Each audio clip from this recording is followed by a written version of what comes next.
बढ़ा दी गई है। ऐसे में सवाल यह है कि नेतन्याहू की तरफ से दिए गए बयान के मायने क्या हैं? क्या 7 फ्रंट पर इजराइल कुछ बड़ा करने वाला है? क्योंकि 7 फ्रंट और 7 अक्टूबर दोनों ही डराने वाले हैं। क्या दुनिया तीसरे विश्व युद्ध के मुहाने पर खड़ा हो गया है? Bureau report, Republic Bharat. और नेतन्याहू ने जिन 7 फ्रंट की बात की है वो आपको एक नक्शे के जरिए दिखा देते हैं कि कैसे नेतन्याहू इन 7 फ्रंट पर मुकाबले की तैयारी कर रहे हैं। उसमें सबसे पहला फ्रंट है लेबनान, क्योंकि लेबनान में हिजबुल्लाह के आतंकियों को खत्म करने के लिए इजराइल लगातार बड़े कदम उठा रहा है और इजराइल का यह साफ कहना है कि 1 लाख 1.5 लाख जितने भी लड़ाके हैं उनको मार गिराया जाएगा। दूसरा फ्रंट कौन सा, जल्दी से दिखा दीजिएगा जल्दी से, कि दूसरा फ्रंट जिस पर लड़ाई की तैयारी इजराइल ने कर रखी है वो है वेस्ट बैंक, जो गाजा से लगा हुआ इलाका है वेस्ट बैंक, जिसे लगातार अपने कब्जे में करने की कोशिश इजराइल की ओर से की जाती है, लेकिन वहां पर इजराइल की मुश्किलें बढ़ती जा रही हैं। गाजा पट्टी, जहां पर इजराइल की सेना पहले ही एंटर कर चुकी है और जमीनी ऑपरेशन वहां पहले ही शुरू कर दिए गए हैं। गाजा पट्टी तीसरा वो फ्रंट है। और चौथा फ्रंट जल्दी से आपको बता देते हैं, चौथा फ्रंट कौन सा है जहां पर इजराइल की मुश्किलें बढ़ रही हैं लेकिन इजराइल लड़ने के लिए पूरी तरह से तैयार, और वो है यमन, यानी हूती लड़ाके जो लगातार इजराइल की मुश्किलें बढ़ा रहे हैं। और इसके अलावा ईरान, क्योंकि ईरान में खामनेई की हुकूमत है और खामनेई ने साफ कह दिया है इजराइल का नाम लिए बिना कि दुश्मन को जवाब देना है, दुश्मन हमको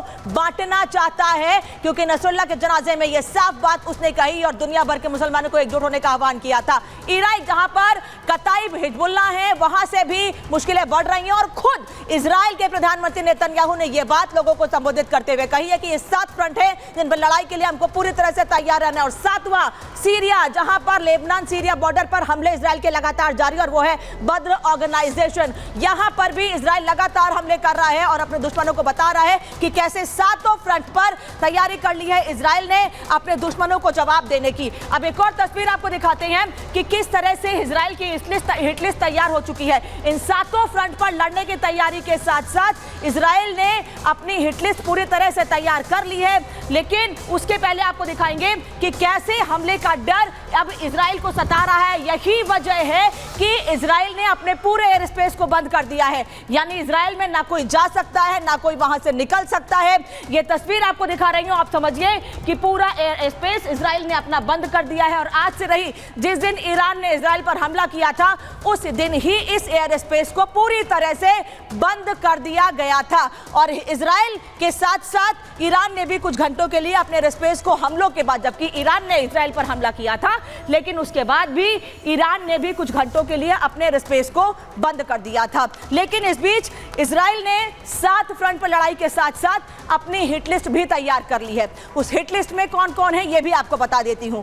IRGC चीफ हुसैन सलामी, जो कि ईरान की जो मुख्य सेना है उससे अलग है, उसका चीफ है, और ये ऐसी आर्मी है ईरान की जो सीधे सीधे अपर लेवल पर जवाब देने के लिए तैयार रहती है। और दूसरी हिट लिस्ट में है, अगला टारगेट जो है वो है सुप्रीम लीडर ईरान का अयातुल्लाह खामनेई, जिसको मारने के लिए तैयारी कर रखी है। और ये अगला टारगेट है इजराइल का, जिसे खत्म करने की तैयारी इजराइल ने कर रखी है।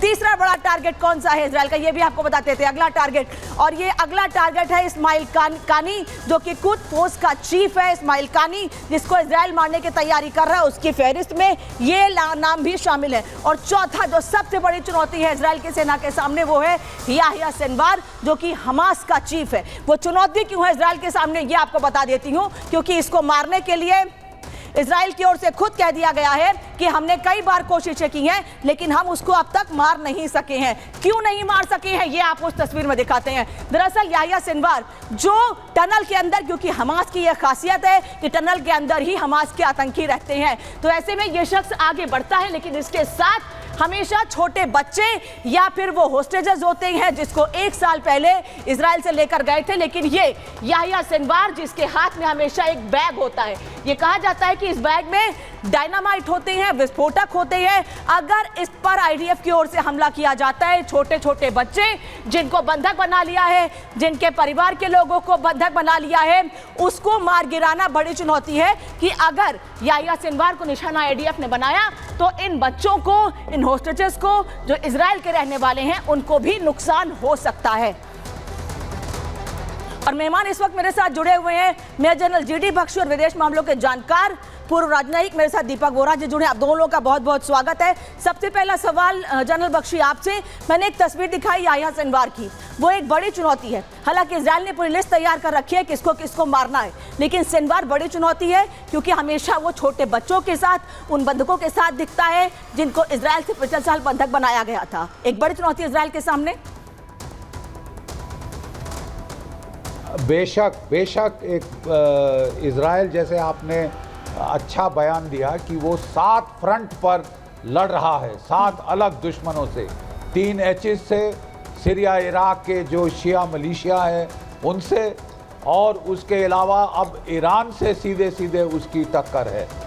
तो ये जो लड़ाई में पैराडाइम शिफ्ट हुआ है, अभी तक ये प्रॉक्सी वॉर थी, यानी ईरान अपने जो प्रॉक्सीज के ज़रिए इजराइल से लड़ रहा था। अब दोनों के बीच में डायरेक्ट क्लैश आ गया है, अब दोनों के बीच में डायरेक्ट क्लैश हो गया है, और इसके चलते जो है ये लड़ाई बहुत भीषण हो सकती है। कल 7 का जो है कल 7 अक्टूबर का दिन है, जिस दिन हमास ने ये हमला किया था इजराइल के ऊपर, और 1200 इजरायली नागरिक बेदर्दी से मार डाले गए थे, औरतों का बलात्कार हुआ था, बच्चों को मार डाला गया था बहुत बेदर्दी से, और इजराइल ने बदला बखूबी लिया है। हमास तकरीबन जो है उसकी कमर तोड़ दी गई है, हिजबुल्लाह को पूरा पेनिट्रेट कर दिया है, और उस पे 7 तो उसके टॉप कमांडर शामिल नसरुल्लाह, और उसके बाद जो नेक्स्ट फॉर था उसको भी खत्म कर दिया और इसीलिए सर माफी के साथ वापस लौट रही हूं आपके पास। इस बीच एक बड़ी खबर आ रही है, इसीलिए खुद कहा है नेतन्याहू प्रधानमंत्री ने कि 7 फ्रंट पर इजराइल लड़ाई लड़ रहा है। लेकिन इस बीच एक और बड़ी खबर बता दे, इजराइल का ईरान पर पलटवार का प्लान तैयार है। ईरान के न्यूक्लियर प्लांट पर हमला संभव है, ऐसी जानकारी मिल रही है। इजराइल के टारगेट पर है ऑयल प्लांट, ईरानी सेना के बेस पर बड़े हमले की तैयारी है। 7 अक्टूबर को बड़ा हमला कर सकता है, यानी कल बड़ा हमला कर सकता है इजराइल। ईरान के न्यूक्लियर प्लांट पर हमला संभव है, इसीलिए 7 अक्टूबर का दिन बेहद महत्वपूर्ण है। उस महायुद्ध की शुरुआत 7 अक्टूबर को हुई थी, जब हमास ने इजराइल पर बड़ा हमला किया था, और यह माना जा रहा था कि 2 से 3 महीने 4 महीने युद्ध चलेगा। लेकिन अब यह युद्ध साल भर हो गया है, लेकिन थमने का नाम नहीं ले रहा है, बल्कि यह युद्ध दिन पे दिन बढ़ता जा रहा है। अब इजराइल का प्लान कैसे तैयार है, इजराइल ने क्या तैयारी कर रखी है 7 अक्टूबर को लेकर अपने दुश्मनों को जवाब देने के लिए, यह बता देते हैं आपको। ईरान पर विध्वंस हमला करना तय माना जा रहा है इजराइल की ओर से, क्योंकि ईरान ने इजराइल पर बैक टू बैक मिसाइलें दागी थी। इजरायली वॉर कैबिनेट की मंजूरी मिल चुकी है, ऑपरेशन ट्रूथफुल प्रॉमिस 2 लॉन्च होगा, और इसी में ईरान पर हमला किया जाएगा, जिसमें निशाने पर ईरान के परमाणु ठिकाने होंगे, ईरान के पोर्ट रिफाइनरी पर हमला संभव है, ईरान की सरकारी बिल्डिंग भी निशाने पर होगी। इसके अलावा IRGC मुख्यालय पर भी हमला कर सकती है IDF। साथ ही ईरानी बॉर्डर के पास उड़े हैं अमेरिकी विमान, ऐसी जानकारी मिल रही है। यानी अमेरिका पूरी तरह से तैयार है इजराइल की मदद करने के लिए, करता भी आ रहा है।